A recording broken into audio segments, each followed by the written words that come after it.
Sir मैं परसों जयपुर था, रात को घर पहुंचा। श्राद्ध की अमावस्या थी और पिंडदान का मेरा कार्यक्रम था, तो मैं 2 बजे तक वहीं बिजी रहा। 2 बजे फ़ोन ऑन किया मैंने, स्विच ऑफ था मेरा। फ़ोन ऑन करते ही माननीय हमारे जो महेश जी जोशी साहब का टेलीफोन आया कि विधायक दल की बैठक है और आपको जयपुर पहुंचना। कहाँ हो? मैंने कहा गाँव हूँ मैं, कल बता देते तो यहीं रहता। कि नहीं कि अभी मैसेज आया है कि आपको पहुंचना है। मैंने कहा ठीक है, मैं रवाना हो रहा हूँ, मुझे 5 घंटे लगेंगे। मैं रवाना हुआ, जितने हुड़ला जी का भी फ़ोन आ गया, हमारे माननीय विधायक, उनका भी कि भाई आपको बुलाया है वहाँ। फिर मैंने पूछा, मैंने कहा कहाँ आना है? तो कहा साहब विधायक दल की बैठक माननीय धारीवाल साहब के वहाँ रखी है, वहाँ पहुँचना है। ठीक है, हमेशा जो भी सूचना होती है हमारे मुख्य सचेतक महोदय माननीय वो हमें सूचित करते हैं, और कल भी वैसा ही किया।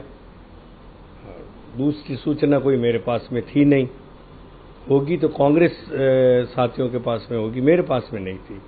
तो मैं सीधा ही 8 बजे के लगभग, शायद 8 बजे होंगे, मैं धारीवाल साहब के घर पहुंच गया। वहाँ पे बात हुई तो मैंने ये बात कही कि आला कमान के पास हमें चलना चाहिए, चाहे कुछ भी हो जाए। जो अपनी ओपिनियन है आला कमान के सामने रखनी चाहिए हमें। आला कमान ने जब ये बात कही है, बुलाया है, तो निश्चित रूप से आला कमान, मैंने कहा मैं आगे होकर बात कर लूँगा आला कमान से। अगर आपको कुछ ऐसा है तो मैं बात कर सकता हूँ, मैं आला कमान से जो भी मेरी बात है वो मैं आला कमान से करूँगा, लेकिन आला कमान के पास हमें चलना चाहिए बनिस्पत की हम माननीय विधानसभा अध्यक्ष महोदय के पास जाएं। लेकिन सर 7 बजे तो विधायक दल की बैठक सीएम आवास पर थी, धालीवाल साहब के घर पे क्यों गए? सर ये मुझे सूचना ही नहीं है।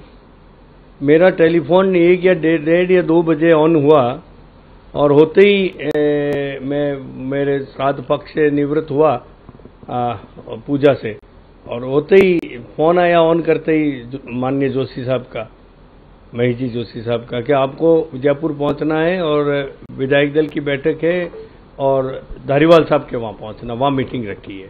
कितने विधायक थे वहाँ धालीवाल साहब के घर पे जब आप पहुंचे? मैं पहुंचा तब 70 के आसपास विधायक थे, फिर कुछ और भी आए। तो 70 थे और कुछ आए, क्या सभी लोगों ने उस पत्र पे हस्ताक्षर किए? लगभग सभी ने किए वहाँ पे हस्ताक्षर। क्या मजमून था उस चिट्ठी का, क्या था उसमें? क्या सबने पढ़ा, सब उस चिट्ठी से सहमत था, तब हस्ताक्षर किया, क्या हस्ताक्षर करवाया गया?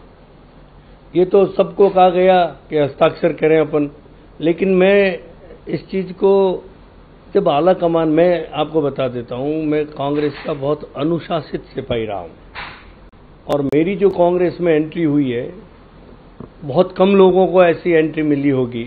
मैं भाग्यशाली हूँ कि मैंने राजीव गांधी फाउंडेशन पे पानी पे जल सद्भावना में काम किया मैंने, और मेरे क्षेत्र में सैकड़ों एनीकटों का निर्माण जन सहभागिता के साथ राजीव गांधी फाउंडेशन से मैंने करवाए, और उसी रिपोर्ट के आधार पे माननीय सोनिया जी गांधी ने मुझे 2003 में टिकट दिया था। मुझे खुद को पता नहीं था कि मुझे टिकट मिलेगा, और मुझे टिकट मिला 2003 में सीधा। मैं धन्यवाद देता हूँ सोनिया जी को, कि सोनिया जी मुझे व्यक्तिगत रूप से जानती है। मैंने काम किया मैडम के पानी पे, और मैं उनका अनुशासित, उनके लिए, और उनके द्वारा ही मैं कांग्रेस में मेरी एंट्री हुई। मैं उससे पूर्व प्रधान रहा, इंडिपेंडेंट रहा। सोनिया जी ने तो ऑब्जर्वर भेजा था, पर्यवेक्षक भेजा था, ये हमें सूचना ही नहीं है, और मैं सोनिया जी के आगे एक कदम भी नहीं रख सकता हूँ। मैं आज पार्टी में नहीं हूँ, इसका मतलब ये नहीं हुआ कि मैं सोनिया जी के आदेशों की अवहेलना कर लूँ। ये कभी नहीं हो सकता है। मेरे पिताश्री भी। तो क्या वो दस्तखत जो थे पत्र पर, वो गहलोत साहब का समर्थन था और सचिन पायलट का विरोध था? बिल्कुल खुले तौर पे सबने ये बात कही, तो मैंने कहा ये बात जो भी जिसको कहनी है आला कमान को कहेंगे अपन, जो भी मैं मेरी बात करता आला कमान को, तो 1 to 1 मिलके जब आला कमान को अपनी भावना नहीं बताएंगे तो उनको क्या पता चलेगा? आला कमान वहाँ इंतजार कर रहा है। ये तो मुझे बाद में पता चला है सुबह।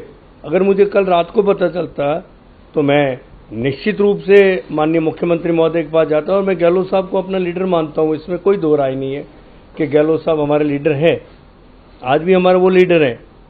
लेकिन सीधा उनको बिना पूछे, उनसे मिले बिना, हमारे जानकारी के अभाव में हम वहाँ पहुँच गए और आला कमान की अवहेलना मैं नहीं कर सकता हूँ। आला कमान जो निर्णय देगा वो हमें मंजूर होगा। तो आप मानते हैं कि विधायक दल की बैठक से पहले मालीवाल साहब के घर पे विधायकों को बुलाना, सिग्नेचर कराना, जो भी आपको सबमिट करना, वो अनैतिक था?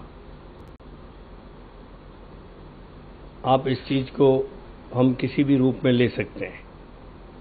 नैतिक और अनैतिक राजनीति में जब परिवर्तन होता है, द्वंद्व होता है, तो अनैतिक नाम का कोई शब्द नहीं रह जाता है।